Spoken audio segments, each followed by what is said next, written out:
If you invested $1,000 in General Motors in 2012, here's how much you would have now.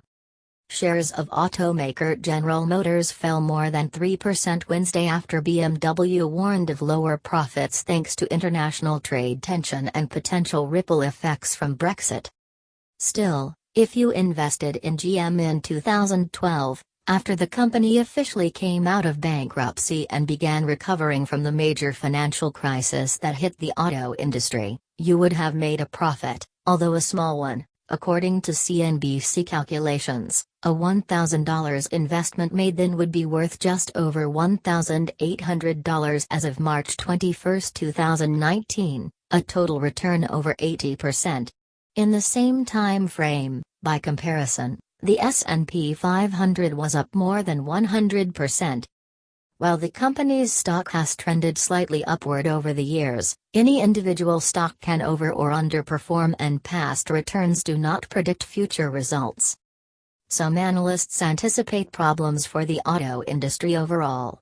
Per BMW's annual report, political and economic developments in Europe remain increasingly uncertain, and the unforeseeable impact of Brexit could elevate trade tensions with the European Union and China. A possible introduction of further trade barriers could have a significantly adverse impact on the BMW Group's operations through less favorable conditions for importing vehicles, the report read.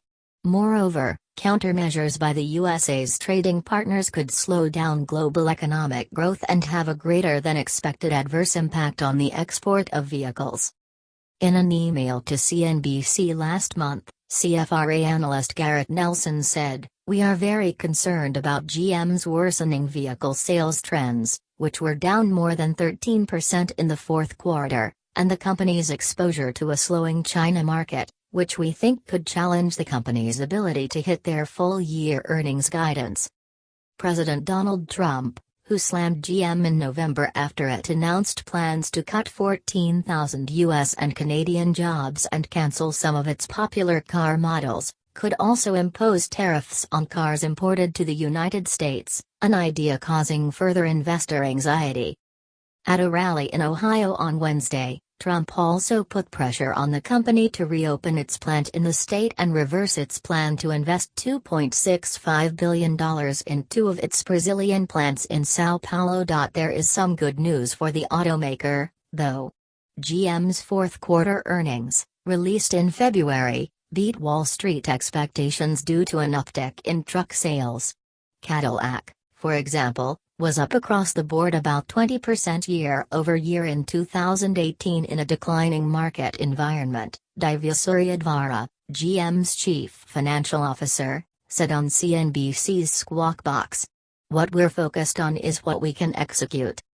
The company plans to add 1,000 workers to build new trucks at its plant in Flint, Michigan, and says it will give priority to former GM employees who were laid off elsewhere. It is also now accepting orders for its electric bicycle and in talks to invest in Tesla rival Rivian.